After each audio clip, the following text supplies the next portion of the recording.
प्रेक्षको नमस्कार. मी सुरेश वाणी. आपण पाहता विघ्न टाइम्स. नुकत्याच विधानसभेच्या निवडणुका पार पडल्या. जुन्नर तालुक्यामधून अपक्ष उमेदवार शरददादा सोनवणे चांगल्या मताधिक्याने म्हणजे 6664 मताने विजयी झालेले आहेत. शरददादा सोनवणे यांच्या विजयामध्ये खऱ्या अर्थाने एक किंग मेकर किंवा सगळ्या व्यूहरचनेमध्ये सगळ्यात पुढाकार घेणारे कोण व्यक्ती राहिली असेल, म्हणजे चांगल्यापणामध्ये, वाईटपणामध्ये, प्लॅनिंग करण्यामध्ये सगळ्यात पुढे राहिलेले व्यक्तिमत्व कोण असेल ते संतोष घोटणे. संतोष घोटणे यांनी ही निवडणूक मागच्या 5 वर्षापासून शरददादाला आपल्याला 2024ला आमदार करायचंच, सगळे व्यूहरचना मी करणार, आणि आज खऱ्या अर्थाने शरददादा आमदार झाल्यानंतर त्यांच्या विजयानंतर विघ्न टाइम्सशी बोलण्यासाठी ते आपल्या स्टुडिओमध्ये आलेले आहेत. शरददादा आमदार झाले, कसे कसे झाले, काय काय प्रसंग ओढवले, या सगळ्या मुद्द्यांवर आपण पूर्णपणे चर्चा करणार आहोत. शेवटी लोकांपुढे वास्तव जायला हवं. तर जे वास्तव आहे ते लोकांना पण माहिती आहे. पण शरददादा सोनवणे, पुन्हा एकदा सांगतो, विजयी होण्यामध्ये संतोष घोटणे हे किंग मेकरच राहिलेले आहेत. हे वास्तव आहे. संतोषराव, आपण विघ्न टाइमच्या स्टुडिओमध्ये आलात, आपलं मनापासून स्वागत. शरददादा सोनवणे यांना आमदार करावं म्हणून तुम्ही 2019 पासून प्रयत्नशील होतात. कसं कसं प्लॅन होतं? सर्वप्रथम तालुक्यातल्या तमाम मायबाप जनतेचं मी मनापासून आभार मानतो आणि तालुक्यातल्या तमाम जनतेचं मी अभिनंदन करतो की तुमच्या मनातला आमदार तुम्ही सगळ्यांनी तुमच्या कष्टांनी, तुमच्या प्रामाणिकपणे जी तुम्ही मेहनत केली, त्यामुळं त्या आमदाराला तुम्ही सहकार्य केलं आणि शरददादा यांना विजयी केलं. त्याबद्दल मी तालुक्यातल्या तमाम मायबाप जनतेचं, सर्वच राजकीय, सामाजिक, शैक्षणिक क्षेत्रातील लोकांचं आणि विशेष म्हणजे पत्रकारांचं सुद्धा, का तुम्ही खरी बाजू जनतेसमोर नेली आणि दादांच्या विजयामध्ये सगळ्या पत्रकारांनी सुद्धा खूप मोलाचं सहकार्य केलं. सगळ्यांचंच मी मनापासून आभार मानतो. आणि तुम्हाला आज तुमच्या स्टुडिओमध्ये बोलवलं आणि निवडणुकीची काय व्यूहरचना होती याबद्दल मला तुमच्याशी बोलायचे आणि त्याबद्दल तुमचेही आभार मानतो. तुम्ही आता प्रश्न असा विचारला की 2019ला शरददादा पराभव झाला दादांचा, त्यानंतर तुम्ही कशी व्यूहरचना केली, काय केलं, कशी निवडणुकीचा विचार केला. सगळ्यात महत्त्वाचं मी आज या ठिकाणी जाहीर सांगतो, 2019ला शरददादांचा पराभव झाला, त्याला अनेक कारणं असतील, पण शरददादांच्या पराभवातून आज मी कबूल करतो जुन्नर तालुक्यासमोर की मी त्या पराभवातून कधी बाहेर नाही पडलो. तो पराभव माझ्या मनामध्ये कायम असायचा, फक्त कधी कोणाला कळलंच नाही. मी त्या दुःखात कायम असायचो. माझ्या डोक्यात तो विषय होता की 2024ला दादाला कुठल्याही भावामध्ये आमदार करायचं. आणि त्यामुळं ते गेले 5 वर्ष खुलं नाही कधी, पण मी माझ्या पद्धतीने काही माणसं जपायचा प्रयत्न केला, काही लोकांशी संबंध व्यवस्थित ठेवले, चर्चा केल्या, आणि त्यानंतर मग निवडणुका लागल्या आणि समोर आपल्या तालुक्याच्या समोर सगळ्या घटना समोर आल्या.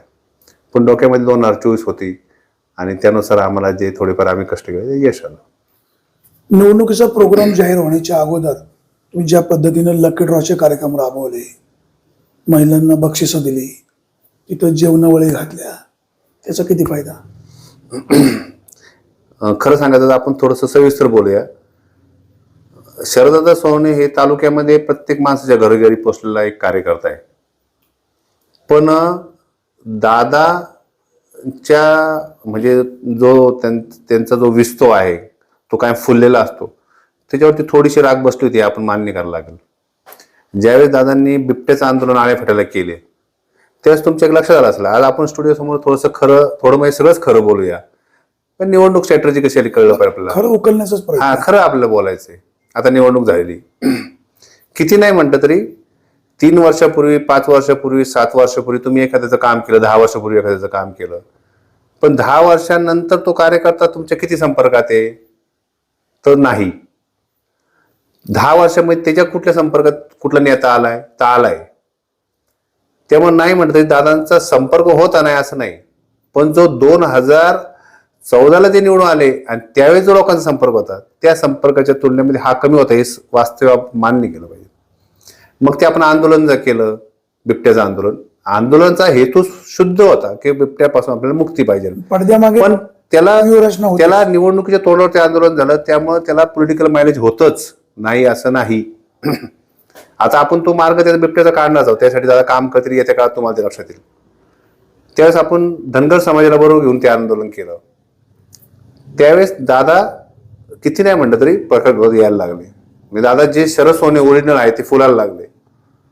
आणि नंतर मग तुम्ही लक्षात गाव भेट दौरे केले, लकी ड्रॉ केला, या सगळ्या गोष्टी 100% निवडणुकीच्या दृष्टीने जमेच्या झाल्या आणि त्याचा दादांना 100% फायदा झाला. निवडणूक म्हणलं की प्रत्येक जण वेगवेगळे डावपेच करतोच. महाराष्ट्रामध्ये सगळीकडेच त्याच नावाचे उमेदवार उभे केले, बाजूच्या तालुक्यात, इकडच्या तालुक्यात, सगळीकडे आहे. आपल्याकडे सुद्धा 2 शरद सोनवणे, म्हणजे एक शरद आबाजी सोनवणे, एक शरद शिवाजी सोनवणे, एक शरद भीमाजी सोनवणे. शरद बाबासाहेब सोनवणे, शरद बाबासाहेब सोनवणे, शरद शिवाजी, शरद भीमाजी सोनवणे आणि शरद शिवाजी सोनवणे. असे ज्यावेळेस 2 डमी आणि एक ओरिजिनल उमेदवार ज्यावेळेस समोर आला त्यावेळेस तुम्ही खूप आकडतांडव केलं. सगळ्या राज्यामध्ये असं होत असताना तुम्हाला भीती कशाची होती? निवडणूक लागली, अर्ज दाखल झाले, निवडणुकीची रणनीती डावपेच चालू झाले. सर्वात प्रथम मी जाहीर कबूल करतो, निवडणुकीमध्ये तालुक्याचे माजी आमदार अतुलशेठ बेनके यांनी जो पहिला डाव खेळला की 2 उमेदवार त्यांनी आणले, त्यांचे आता कार्यकर्ते कबूलही करतात. आणि शरद बाबासाहेब सोनवणे आणि शरद शिवाजी सोनवणे यांचे अर्ज दाखल झाले. आमच्या पुढे ही निवडणूक पूर्ण संकटात गेली, संघर्षात गेली. शरद दादा यांनी फॉर्म भरल्यानंतर आपल्याकडे पक्ष नाही, 1, आपल्याकडे पैसे नाही, 2, आपल्याकडे नेता नाही, आपल्याकडे चिन्ह नाही. आणि आता संघर्ष आहे ना, अपक्ष लढायचंय म्हणजे एक तर संकट मोठे येते. एका बाजूला तुतारीची जबरदस्त हवा आहे, बलाढ्य उमेदवार त्यांना भेटलेला आहे. एका बाजूला आमदार आहेत अतुलशेठ बेनके, यांच्या समोर आता निवडणूक लढायची, तेही अपक्ष. संघर्ष मोठा आहे. आणि त्यात आता निवडणूक चालू झालेली आहे आणि त्याच्यात पहिलंच संकट आमच्यावर आलं की 2 उमेदवार सारखी नाव असणारे त्यांनी उभे केले. कार्यकर्त्यांमध्ये गोंधळ झाला, कार्यकर्ते गडबडले.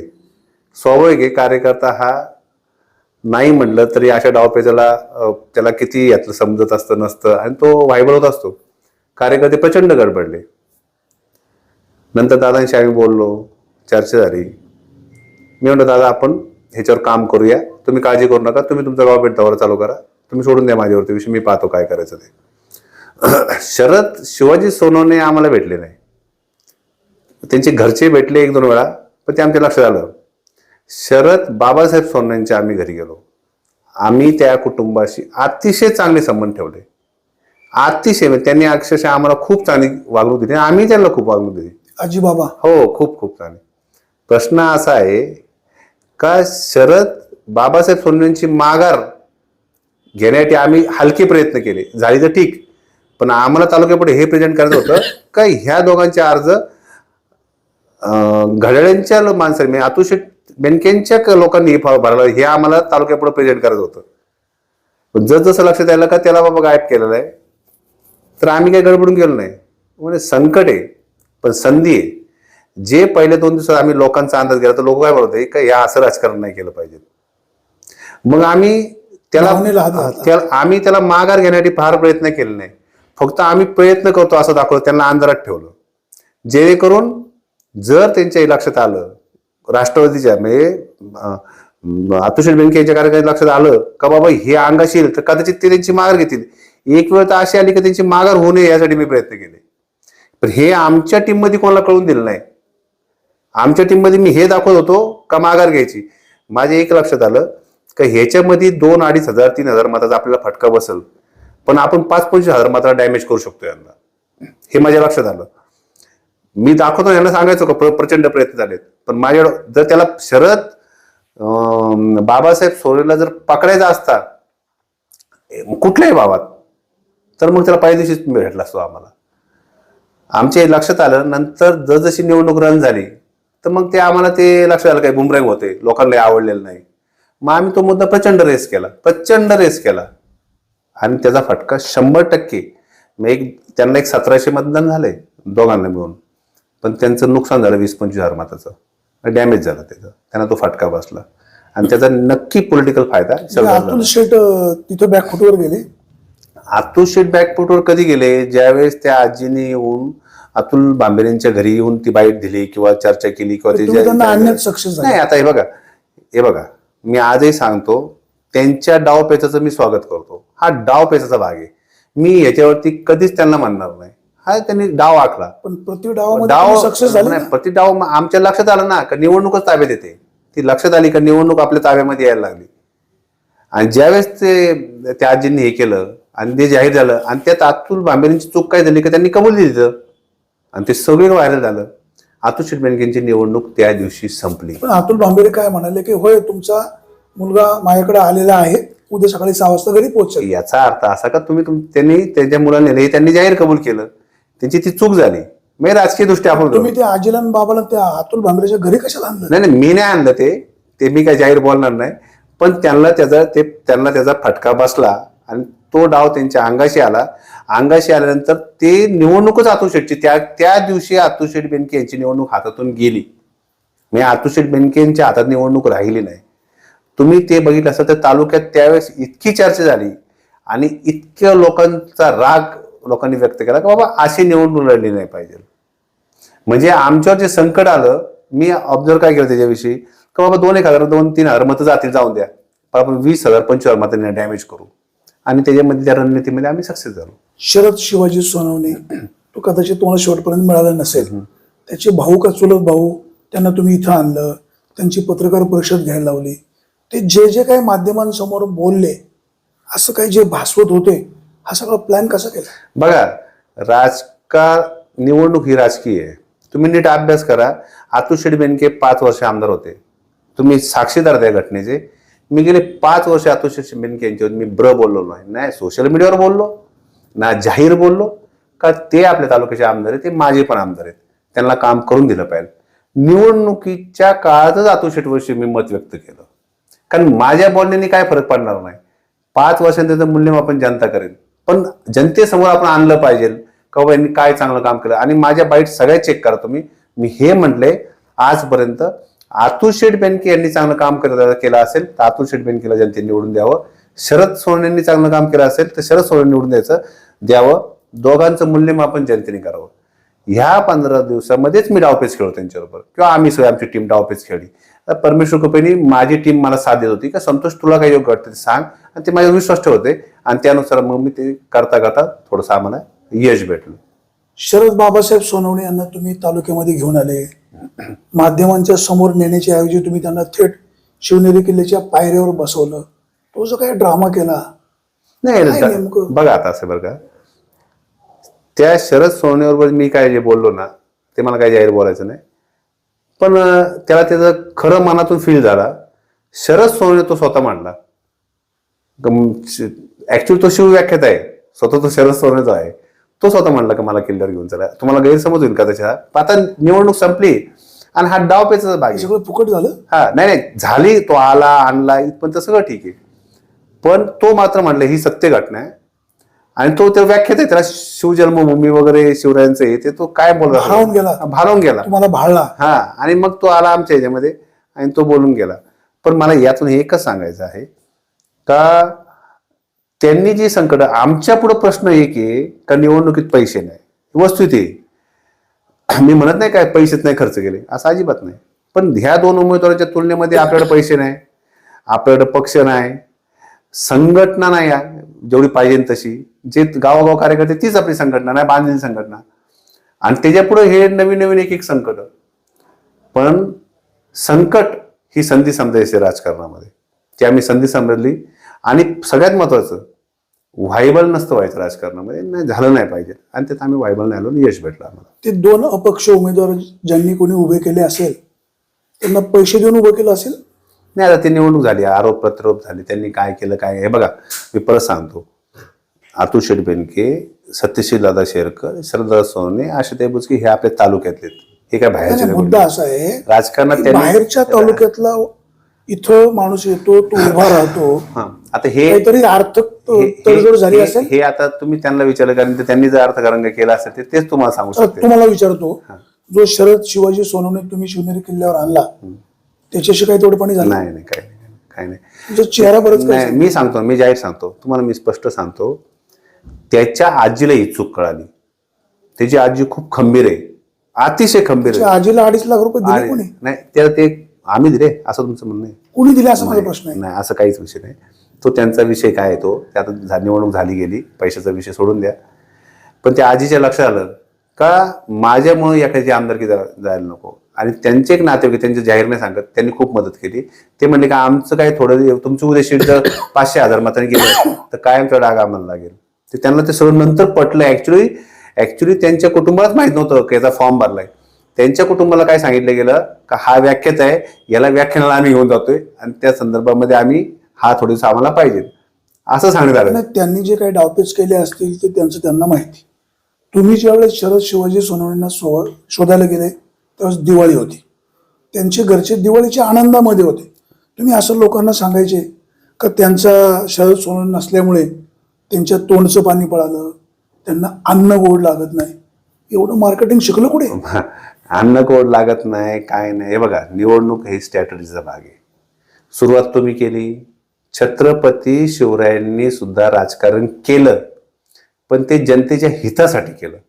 आम्ही म्हणत नाही आम्ही संत नाही कोण, आम्ही सुद्धा या निवडणुकीत राजकारण केलं, जनतेच्या हितासाठी केलं. आणि रणनीती जबरदस्त आखली, आणि रणनीती चांगल्या कामासाठी आखल्यामुळे यश आलं आम्हाला. पायातून चपला काढून फिरले, काय जनतेचं हितो? बघा आता तो त्यांचा प्रश्न आहे. त्यांच्या मनामध्ये आलं मळगंगा मातेच्या प्रांगणामध्ये, वाटलं त्यांना बाबा मी चप्पल काढून फिरेल, त्यांच्या मनात आलं तर त्यांना ते तुम्ही त्यांना विचारू शकता त्यांना काय वाटलं. आणि ते महिन्याभर त्यांचे विश्वासू सहकारी आहे, तुमच्याशी सल्ला मसलत झाली काहीच नाही. तुमच्या गावाच्या पुढे सभा घेऊन त्यांनी काहीच नाही, काहीच तिथं त्यांच्या मनामध्ये काय आलं काही माहिती त्यांच्या मनामध्ये आलं आणि त्यांनी चप्पा काढल्या. वाणीसाहेब मला यातून एकच सांगायचंय का निवडणुका मी सुद्धा खूप बघितल्या. या कर्तृत्व जिंकले का डावपेचाव जिंकले? हे बघा त्यांचं कर्तृत्व इतक्या वर्षाचं, पण निवडणुकीत डावपेच. म्हणजे त्यांनी इतके वर्ष कष्ट केले, पण कष्टाला जोड जर कधी डावपेच जर नसेल, तुम्ही गेल्या वेळेस पण बघितलं अतुल शेठ निवडणुकीच्या अगोदर आंदोलनाला बसले, ऑफिस अजून तिकडेच आहे ना, त्यांनी ऑफिसकडे पाहिलं, निवडणूक जिंकले. तुम्हाला निवडणुकीच्या काळामध्ये तुम्हाला रणनीती आखायला लागेल, तुम्ही गाफील राहिले. आम्ही गाफील राहिलो. निवडणुकीच्या 2242 कोटी आणले, लोक आपल्याला निवडून देतील असे. त्यामुळे त्यांचे पण कष्ट, कार्यकर्त्यांचे कष्ट आणि रणनीती यातून आपल्या. यावेळेस तुम्ही अतुल बेनकेंना गाफील ठेवला, निवडून झाले. अतुल बेनकेंना गाफील नाही ठेवलं. अतुल बेनके जे डाव खेळले त्याला फक्त आम्ही उत्तर दिलं. त्यांना ते सावरता आलं नाही आलं, बाहेर पडता आलं नाही. त्यांचे थिंक टँक कोण होते काय मला माहित नाही, त्यांना कोण मार्गदर्शन करत होतं किंवा ते काय विचार करत होते.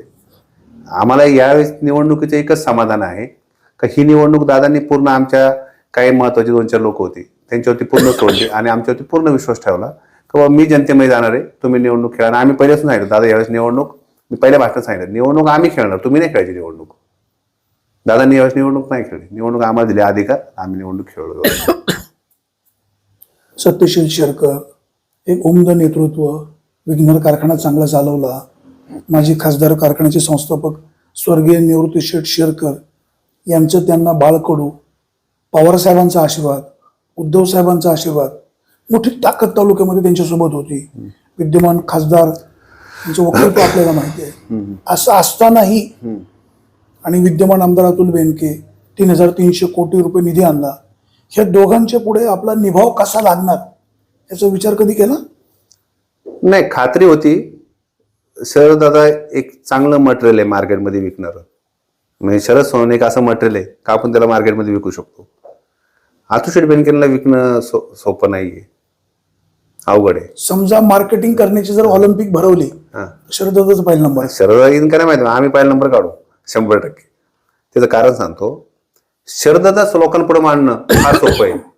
कारण की ते कसं आहे, त्यांनी कामं पण केली, ग्रास लेवलचा कार्यकर्ता आहे, हा, पब्लिक मध्ये घरोघर पोहोचलेलं आहे. वस्तुस्थिती आहे. त्यामुळे ते प्रेझेंट करणं सोपं आहे. सत्यशील दादांविषयी मला प्रचंड आदर आहे, किंवा बाबा चांगले माझे मित्र आहेत ते. सत्यशील दादांची निवडणूक अगदी 2 मिनिटं सांगतो काय झालं निवडणुकीत. सत्यशील दादांना मतं पडली पवार साहेबांची, सत्यशील दादांना मतं पडली उबाटा गटाची म्हणजे शिवसेनेची, सत्यशील दादांना मतं पडली कारखान्याची, आणि सत्यशील दादांना मतं पडली त्यांच्या यंत्रणेची. कुठली यंत्रणा ती काय जाहीर नाही बोलायचे, पण ती यंत्रणेची मतं पडली. अशा 4 अंगाने सत्यशील दादांना मतं पडली. यंत्रणा म्हणजे काय, साड्या वाटल्या, काय काय असं स्वेटर ते, वाटल्या, काय असं कुठं फिरायला नेल्या असं वगैरे तुम्ही नाही. पण केलंच का? हा, ठीक आहे ठीक आहे मी सांगतो ना त्यांचं मतदान कसं आलं. पण सत्यशील दादांना सत्यशील दादा म्हणून मतदान नाही झालं. जो उमेदवार आपण निवडणुकीला उभा करतो ना, त्या उमेदवाराला नाही मतदान पडलं. स्वतःचं कॅलिबर काही नव्हतं. नाही, तसं नाही. त्यांना ते जमलं नाही. कमी निवडणुकीला का उभं राहतोय सांगायला लोकांना. त्यांनी लोकांना सांगायला पाहिजे होतं का मी ह्यासाठी निवडणुकीला उभा आहे. ते काही मुद्द्यांवर ट्रोल पण झाले. नाही, ते सांगतच नव्हते. आणि आम्ही त्यांना सांगत पण होतो का तुम्ही सांगा का तुम्ही का उभे आहेत निवडणुकीला. बोललं पाहिजे ना.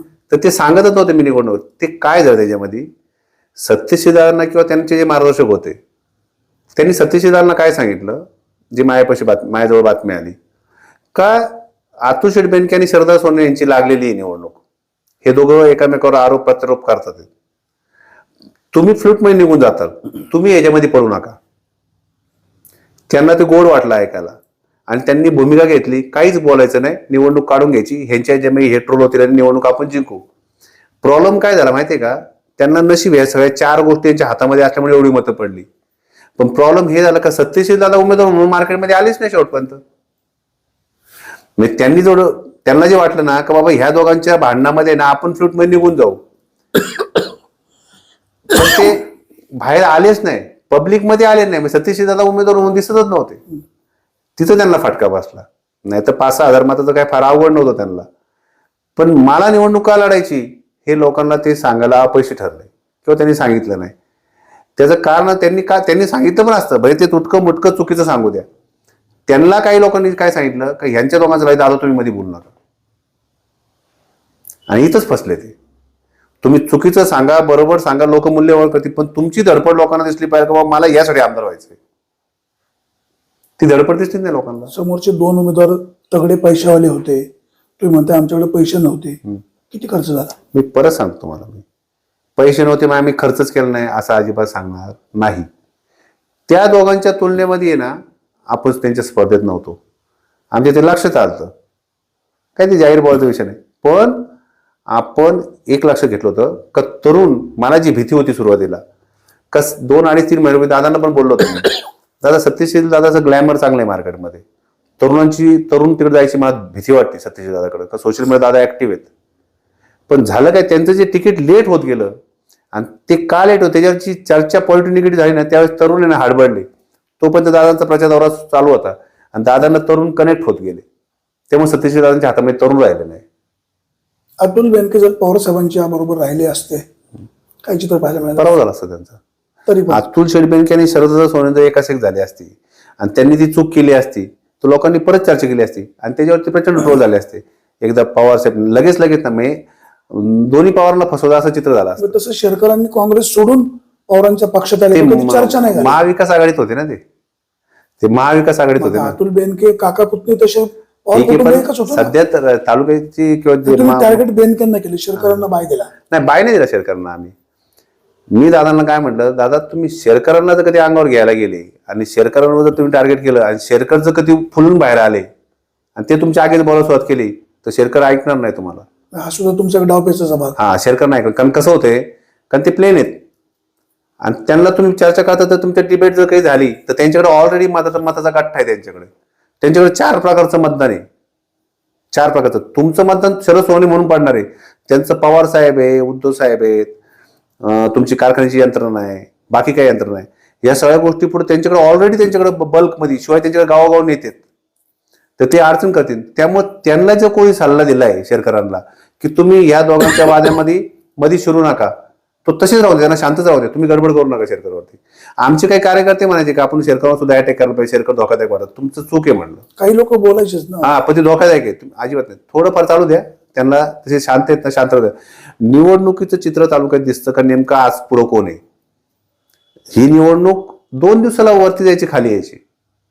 अनेक संकट तुम्ही तर बघितले, साक्षीदार त्या संकटाचे. त्याच्यामध्ये पुढचा एक मुद्दा असा आहे, लोकसभेची निवडणूक झाली. लोकसभेला शरददादांनी काय केलं, कोणाचं काम केलं, तो आनंददादांना माहिती. विधानसभेच्या निवडणुकीमध्ये खासदार अमोल कोल्हे यांच्याबद्दल तुम्ही ब्रश शब्दही बोलला नाही, किंवा कोल्हे साहेब सुद्धा तुमच्यावर बोलले नाही. काही त्यांच्या लोकसभेला तुमच्याकडनं मदत झाली म्हणून कोल्हे साहेब काही बोलले नाही, किंवा कोल्हे साहेबांकडनं आपल्याला आतून मदत होणार आहे, आपण त्यांना दुखवायचं नाही असं ठरवून काही झालं? बघा, निवडणुकीमध्ये एक तर तुमच्याकडे अगोदर 2 जण आहेत तुमच्या विरोधात, ते स्ट्रॉंग आहेत. एका बाजूला शेरकर आहेत, एका बाजूला बेनके साहेब आहेत, आणि तुम्ही अजून आतून कोल्हे साहेबांना अंगावर घेणार, तो धोका आहे, फटका आहे फार मोठा. तिथे डावपेच. कशाला बोलायचं त्यांना अंगावर काय घ्यायचं? त्यांना अंगावर काय घ्यायचं? खासदार कोल्हेंना, निवडणुकीच्या काळात खासदार साहेब आपल्याला भेटून गेले. खासदार कोल्हेंना तुम्ही तुमच्या निवासस्थानी नेलं, ते आले का तुम्ही घेऊन गेले? नाही, आता खासदार साहेब फार मोठे, त्यांनी शरददादाही मोठे, ते आले का नेलं, मी तिथे नव्हतो, तुम्ही दादांना विचारा किंवा त्यांना विचारा, मला काहीच माहिती नाही त्या विषयाचं. पण दाराआड जी काही चर्चा झाली ती सुद्धा कधी बाहेर आली नाही. असे त्यावेळेस एखाद्याची उमेदवारी जाहीर होते, त्याच्यानंतर विरोधी उमेदवाराच्या घरी समोरच्या प्रमुख नेता येतो, भेटतो, दाराआड काही चर्चा करतो, त्याचाही शेतकऱ्यांना काही फटका बसला नाही. ते दोघं तालुक्यातले नागरिक आहेत, भेटू शकतात ना. निवडणूक हा वेगळा पार्ट आहे, तेव्हा ते भेटून गेले असतील. शरददादा सोनवणे विजयी झाल्यावर बेनकेंच्या घरी गेले, अगोदर नाही भेटले, अगोदर भेटू शकत होते ना. ठीक आहे. तसं कोल्हे साहेब शरददादांना विधानसभेची निवडणूक जाहीर झाल्यानंतर लोकसभेला केलेल्या मदतीचे आभार मानायला गेले. लोकांनी काय समजायचं हे तुम्ही कोल्हे साहेबांना विचारू शकता किंवा शरदांना विचारू शकता. 2 नेत्यांनी एकमेकांवर खुलासा करताय, याचा अर्थ आपण समजून घ्या. नाही, काय समजायचं जनतेने समजायचं. मोठी माणसे बसली, चर्चा केली, काय ठरलं असं त्यांच्यामध्ये, मला काय माहित नाही त्या विषयावरती. आता शरददादा आमदार झाले, महायुतीमध्ये शरददादा आहेत का नाही माहित नाही, अपक्ष लढले, त्यांना शिंदे साहेबांनी पक्षातनं काढून टाकले. ते विजय झाल्यावर म्हणले मुख्यमंत्री एकनाथ शिंदे यांनी हेलिकॉप्टर पाठवलं. तो एक रणनीतीचा भाग का खरोखरच हेलिकॉप्टर मुख्यमंत्र्यांनीच पाठवलं होतं? मुख्यमंत्र्यांनीच हेलिकॉप्टर पाठवलं. दादांवर त्यांचं खूप प्रेम आहे, त्यांना आनंद झाला खूप का एवढ्या कष्टातून मी ज्या माणसाला पक्षात घेतलं त्या माणसाला मी तिकीट देऊ शकलो नाही, त्यांनी युती असल्यामुळे. आईदादा इकडे आले तरी तो बिचारा कष्ट करून निवडून आला, तर त्याला त्याकरता त्यांनी त्यांच्या खुर्चीसाठी यांच्याबद्दलची सहानुभूती नाही, यांच्याविषयी पण प्रेम आहे आणि त्यांना पण एक आमदार वाढतोय. त्यामुळे नीतिमत्ता, नैतिकता कुठे गेली? 4 दिवस अगोदर तुम्ही त्यांना पक्षातनं काढून टाकता, विजय झाल्यावर महायुतीचा धर्म पाळला नाही, हेलिकॉप्टर पाठवता. बरोबर. अर्थ काय घ्यायचा? त्यांची खुर्ची शाबूत ठेवायची होती का यांना आतून मदत केली होती? बघा, त्यांनी तो नियम असतो, एखादा माणूस पक्षाच्या विरोध वागून उमेदवार उभा करतो, तो त्यांचा नियम आहे. आणि त्यामुळे त्यांनी त्यांचा धर्म पाळला. हे तिकीट नाही भेटलं म्हणून त्याचं अपक्ष हे यांच्या हिमतीवर निवडून आले. त्यांनी त्यांना ऍप्रिशिएट केलं की बाबा एवढं करून स्वतः निवडून आला, ये आपण दोघं एकत्र काम करू. यांनी स्वागत केलं. त्यांची अडचण होती शिंदे साहेबांची, ते तिकीट देऊ शकत नव्हते. दादांनी ते समजून शकले आणि त्यांनी त्यांचं कौतुक केलं की बाबा चांगलं काम केलं, तू एवढं निवडून आला, कष्ट करू, ये आपण बरोबर काम करू. याच्यापेक्षा काय वेगळं वाटत नाही मला त्याच्यामध्ये. शरददादा 2014 ते 19 काय शिकले? 2014 ते असं म्हणायचे की अतुल बेनके चांगलं वागले तर अतुल बेनके चांगला आहे, मी त्याला सर्टिफिकेट देईल. त्याच्यानंतर अतुल बेनके आमदार झाले, शरददादा सोनवणे घरी बसले. 5 वर्षात काय शिकले, काय अनुभव, आमदारकी नसल्यावर काय होतं? सुरुवातीला ते म्हणायचे मीच आमदार आहे, मीच आमदार आहे. नाही, ते त्यांच्या लवकर ते पराभव विसरले नाही लवकर कधी, हे आपण मान्य केलं पाहिजे. ते आता दादा काय म्हणतील त्यांचा प्रश्न आहे तो. त्यांनी मध्यंतरी हरण पाहिलं, जुन्नर नगरपालिका पाहिली. आता भविष्य काळामध्ये तो अनुभव विचारात घेता शरददादांमध्ये खरोखरच नॅचरल लोकांमध्ये, लोकांबद्दल, लोकांमध्ये एक सहानुभूती, की जनतेबद्दल आपुलकी आत्मीयता राहीलच का अधिकाऱ्यांबद्दल रागच मी राहील? दादांना खूप जवळून ओळखतो. दादा वाणीसाहेब तुमच्या तोंडावर जरी एखादी गोष्ट ते तुम्हाला नाही म्हटले पण ते त्याचा अभ्यास करतात. माणूस नेहमी माणूस हा परिवर्तनवादी आणि काळ तो बदलत जातो. त्यांना जे गेल्या आमदारकीच्या काळात जे अनुभव आले किंवा त्यांच्या काही चुकाही झाल्या तर त्यात ते नक्की बदल करते असं मला वाटतं. आणि आम्ही सगळी मंडळी आहे बरोबर काम करू. आणि मला असं वाटतं की यावेळेची आमदारकी एक वेगळी आमदारकी असेल तालुक्याला. तुम्ही येत्या काळात तुम्हाला दिसेल येत्या काळामध्ये तालुक्याचा विकास सुद्धा इतका मोठा होईल हे आपण बघत राहूया. आणि मला असं वाटतं की गेल्या 5 वर्षात आमदारकीत ज्या काही चुका झाल्या त्यावेळेस 100% होणार नाही. दादा 100% खूप चांगलं काम करतील. आणि निवडणूक जशी लढली जनतेला केंद्रबिंदू मानून म्हणजे पॉझिटिव्ह कॅम्पेनिंग केलं या निवडणुकीत आपण म्हणजे सकारात्मक कॅम्पेनिंग. लोकांना निगेटिव्ह कॅम्पेनिंग दादांचं पण आवडलं नाही. 14 ते 19 ते आमदार होते. आमदारकीची हवा त्यांच्या डोक्यात गेली होती का नाही तुम्हाला जास्त माहिती. स्वनिधीतनी कामं केली. मी कितीही पाट्या लावेन, मी उद्या हेलिकॉप्टर घेईल असंही ते म्हणायचे. खरोखरच डोक्यात हवा गेली होती. हे बघा वाणी साहेब सत्य लपून राहत नाही. जनता बघत असेल. जनता ही तुमची जज आहे म्हणजे तुमची न्याय देवता जनता आहे. आणि जनतेला नेता काही बोलला बरोबर बोलला चुकी जनतेला मात्र ते कळत असतं. जनता त्याची उत्तर देते.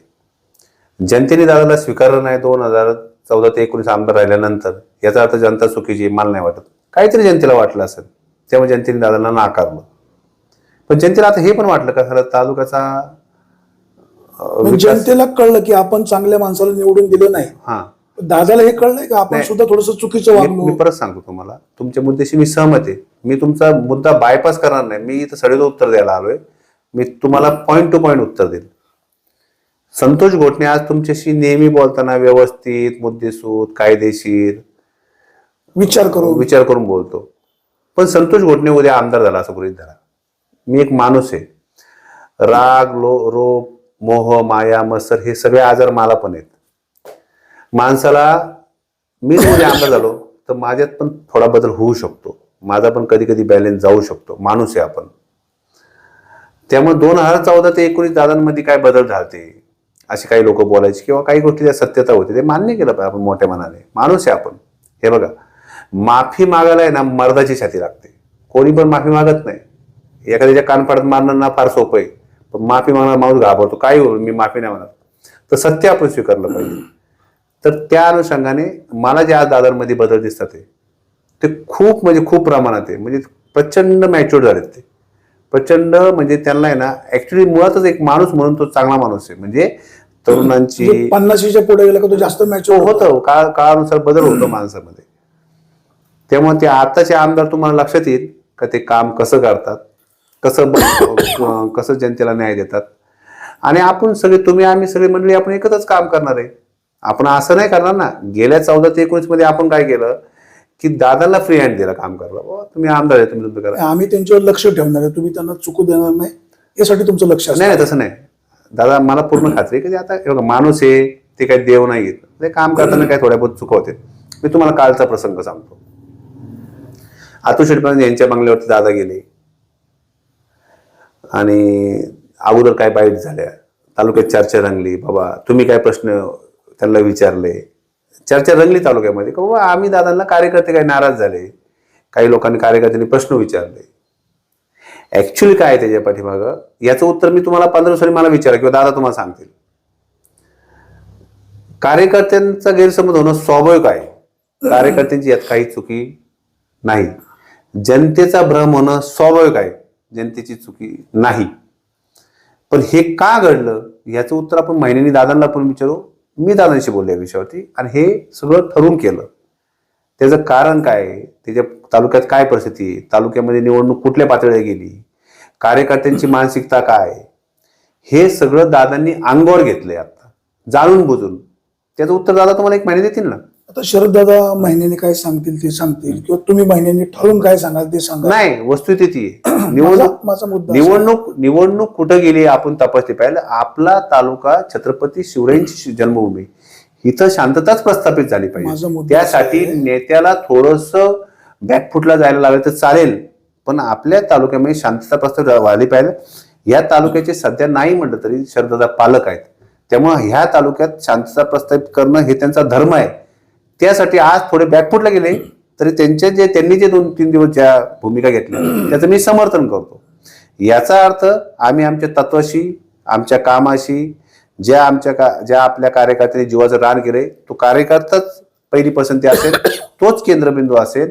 ज्या कार्यकर्त्याच्या मनात ज्या शंका तालुक्यात झाल्या त्यांनी तो काढून टाकावं. येत्या महिन्यात तुम्हाला त्या सगळ्या गोष्टी खुल्या होतील.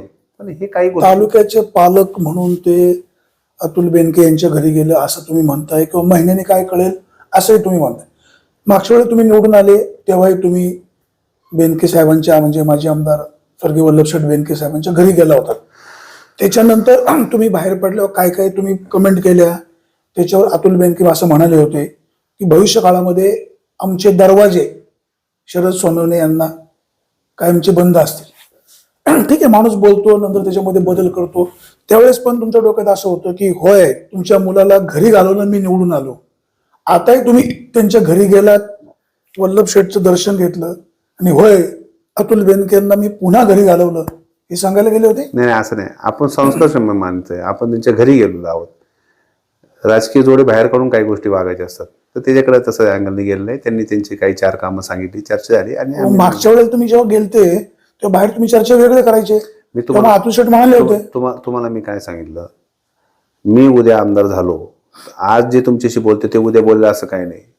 काळ बदलत असतो, माणसाचे विचार बदलत असतात आणि काळानुसार सगळ्या गोष्टी व्यवस्थित. दादा अनुभवाने शिकले, सगळ्या 2 पावलं मागे त्यामुळे बघा, त्यामुळे असं आहे, 2 पावलं मागे आले का उद्या वेगळंच काही सांगायचं. नाही, असं नाहीये. मी तुम्हाला परत सांगतो, तालुक्यातल्या जे सहकारी मित्र, आमचे कार्यकर्ते, आमचे मित्र, सगळ्यांना जे वाटलं ना, तो त्यांचा ग्रह होणं स्वाभाविक आहे, त्याबद्दल काही नाही.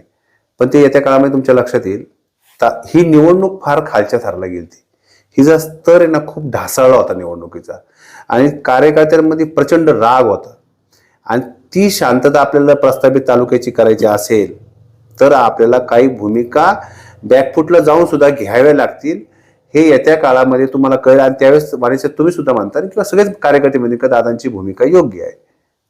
हे आज आपल्याला ते योग्य वाटत नाही, उद्या योग्य वाटेल. जुन्नरला वन विभागाचं बिबट निवारा केंद्राचं विस्तारीकरणाचं भूमिपूजन झालं. त्यावेळेस अतुल शेठ म्हणाले, जुन्नर तालुक्यामध्ये बिबट्यांची संख्या खूप आहे. जुन्नरचे उपवन संरक्षक अमोल सातपुते त्यांच्या प्रास्ताविकात असं म्हणाले की 70 माद्यांचं आपण कुटुंब नियोजन म्हणजे नसबंदी, 70 माद्यांची आपण नसबंदी करणार आहोत. बेनके साहेबांनी तोच धागा पकडून त्यांच्या भाषणात असं म्हणाले, काही चावट नर असतील तर त्यांची सुद्धा नसबंदी सातपुते साहेब करा असं म्हणाले. त्याच्यानंतर शरददादा भाषणात असं म्हणाले की अतुल शेठ, पुढचं वाक्य तुम्हाला माहिती नाही. या विषयावर आता म्हणजे मला असं होतं, निवडणूक संपली, या विषयावरती बोलणं पण योग्य नाही आणि या विषयावरती फार चर्चा करून त्यांच्यावरती म्हणजे मला असं वाटत नाही. आपल्या निवडणुकीमध्ये निवडणूक झाली आणि कोणी अतुल शेठ यांनी ऍक्च्युली ते तालुक्याचे तर आमदार आहेत, मला असं वाटतं, म्हणजे आमदार होते आणि त्यांनी काय बोलावं काय नाही त्यांच्याकडनं तुम्ही खुलासा करा. पण मला असं वाटतं ही छत्रपती शिवरायांची शिवजन्मभूमी आहे. इथं काही पथ्य पाळून जर भविष्यात आपण पुढे गेलो, कारण की उद्या भविष्य काय, आपण राजकारण उद्या आज ना उद्या बाद होणार आहेत किंवा दादाही होणार आहेत, अतुल शेठ होणार आहे, पुढची पिढी आपल्याला घडवायची. त्यामुळं जसं निवडणुकीत पॉझिटिव्ह कॅम्पेनिंग केलं तसं आपण पॉझिटिव्ह डेव्हलपमेंट केली पाहिजे तालुक्यासाठी. आपण तालुक्याला व्हिजन दिलेले दादांनी. मी तुम्हाला तेच सांगतो, ज्यावेळेस आमचं पॉझिटिव्ह कॅम्पेनिंग चाललं होतं निवडणुकीत पॉझिटिव्ह कॅम्पेनिंग होताना काही गोष्टी आमच्याकडनं पण निगेटिव्ह झाल्या, ते लोकांना आवडल्या नाही. कॅम्पेनिंग तुमचं पॉझिटिव्ह चाललंय, तुम्ही तालुक्यात सिंपती भेटते तुम्हाला, आणि तुम्ही एका बाजूला काही निगेटिव्ह कॅम्पेनिंग करायला तर लोकांनी ते ॲप्रिशिएट नाही केलं. काही मुद्दे आले समोर, म्हणजे तुमचं हे 2 ह्यांचं निगेटिव्ह कॅम्पेनिंग झालं, 2 शरद, ते अतुल शेठ यांना फटका बसला. आम्ही काही निगेटिव्ह कॅम्पेनिंग करायला गेलो तर आम्हाला पण फटका बसला. खरं सांगा की दाऊदचं प्रकरण अंगलट आलं. नाही, मी तुम्हाला काय सांगतोय, म्हणजे लोकांना काय आवडतंय, तुम्ही काय करणार, लोकांचा कार्यकर्ता सांगायचा लोकांना काय, मी महास्फोट घडवणार, मी वेगळं काहीतरी असं करणार. तुम्हाला एक सांगू का, प्रत्येक कार्यकर्ता हा आहे ना प्रामाणिकपणे कष्ट करत असतो की बाबा माझा नेता आमदार झाला पाहिजे, तर हेतू स्वच्छ असतो. म्हणजे त्याला यश नाही भेटलं म्हणजे तो आमचा आम्ही त्याची पाठराखण करणार, आम्ही त्याला ताकद देणार. उद्या मी काम करताना माझ्याकडनं काही चुका झाल्या असेल असं होत नाही कधी. दाऊदचं प्रकरण अंगलट आलं. नाही असे बघा मी तुम्हाला सांगतो आता उद्या ते प्रकरण टेक्निकल काय होईल त्याचं कायदेशीर हा माझा विषय नाही. शरद जुन्नरला म्हणाले, ऐका त्यांना बातमीदारांनी विचारलं की अतुल बेनके म्हणाले होते माझ्यावर खोटा आरोप केला, मी 100 कोटीचा दावा करील, आणि शरद तुम्ही म्हणाले होते मी 200 कोटीचा दावा करील आणि मी अतुल बेनकेंच्या शेजारी कधीच बसणार नाही. ते म्हणाले कार्यकर्त्यांना खुश करायसाठी असं बोलायचं असतं, ह्या रक्कम आम्ही विकास निधीला वापरू. तिथं ते हेही म्हणाले आणि अतुल बेनकेंना सल्ला दिला की रात्रीचे व्हिडिओ पाहण्याचं बंद करा. अतुल बेनकेही त्याच्यावर बोलले की शरद तुम्ही रात्रीचे व्हिडिओ बनवायचं थांबवा, मी ते व्हिडिओ पाहणार नाही. मी तुम्हाला परत सांगतो, आपण सुसंस्कृत लोक आहोत, आपण ह्या नको त्या म्हणजे आपण सुसंस्कृत आहोत, ते दोघं बोलणार नाही. मी तुम्हाला ते सांगतो, आपण सगळी तालुक्यातली मंडळी, दादा काय, अतुल शेट काय नाही, आपण जबाबदार नागरिक आहोत या तालुक्याचे. आपला तालुका महत्वाचा आहे. तो विषय किती घोळून किती गेला, कोणी किती ताणायचं आणि कोणी ती चर्चा करायची त्यात मला इंटरेस्ट नाही. वैयक्तिक मी त्या विषय बायपास करतो, मी याला फार महत्व देतो. तो विषय संपला असतानाही शरददादा म्हणतायत तुम्ही रात्रीचे व्हिडिओ पाहू नका, ऐका हे म्हणतायत तुम्ही व्हिडिओ बनवू नका. बघा त्या विषयाचं तुम्ही किती काढत बसले, लोकांना इंटरेस्ट ह्याच्यात नाही. लोकांना नाही इंटरेस्ट, तुम्ही काय दोघं चर्चा करायचं, लोकांना इंटरेस्ट काय, तुम्ही आता तालुक्याचे आमदार झाले, तुम्ही तालुक्यासाठी काय करणार हे सांगा आम्हाला, आणि आमची जी स्वप्न आम्हाला दाखवली ती पूर्ण करा. आपण जी तालुक्याची स्वप्न दाखवली, आपली चर्चा ह्यावर चालली होती की निवडणूक कशी रंगली, कशी खेळली. थोडं आपण मागे जाऊ. तुम्ही आता मुद्दा काढलेलाच आहे. निवडणूक ऐन भरात आल्यानंतर एक कथित अश्लील व्हिडिओचं प्रकरण पुढे आलं, तो विषय कसा हँडल केला? बघा सगळ्यात महत्वाचं, लोकांना ह्या तालुक्याने सिद्ध करून दाखवले का लोकांना नकारात्मक राजनीती आवडत नाही. नकारात्मक राजनीती आवडत नाही. शरद सोनवणे, अतुल शेठ बेनके, सत्यशील शेरकर हे निवडणुकीला उभे आहेत. तुम्हाला आम्ही मतदान करू, तुम्ही काय काम करणार त्याच्यावर. आम्हाला तुमच्या वैयक्तिक जीवनाशी घेणं देणं नाही. म्हणजे याचा आता हा जुन्नर तालुका एवढा पुढे गेलेला आहे वैचारिक, या तालुक्यात लोक इतकी वैचारिक आहेत, तुमच्या पर्सनल जीवनाशी आम्हाला घेणं देणं काडीचं नाही. तुम्ही विकासावर बोला. ज्यांनी या तालुक्यात ह्या निवडणुकीत निगेटिव्ह पॉलिटिक्स केलं त्यांना या तालुक्याने निवडणुकीतून बाहेर काढलं, हे स्पष्ट सांगतो. नकारात्मक राजनीती या तालुक्याला आवडत नाही. ज्या गोष्टी निगेटिव्ह, मी तुम्हाला अजूनही सांगतो, आम्ही जे निगेटिव्ह पॉलिटिक्स करणार किंवा आम्ही जे निगेटिव्ह गोष्टी आमच्याकडे कॅम्पेनिंग झालं, लोकांना ते पसंत नाही पडलं, तर आम्ही त्यातून टर्न घेतलाच. आम्ही त्यात रणनीती आखली, आम्ही नंतर त्याच्यामध्ये पुढे गेलो. लोकांना काय आवडतं, तुम्ही आमदारकीचे उमेदवार आहात, तुम्ही उभे कशाला आहात, तालुक्याच्या विकासासाठी. त्याच्यावर तुम्ही आम्हाला काय सांगणार आहात का ते सांगा. आम्हाला निगेटिव्ह कॅम्पेनिंगला लोकांनी लाथाडलं, थारा दिलेला नाही.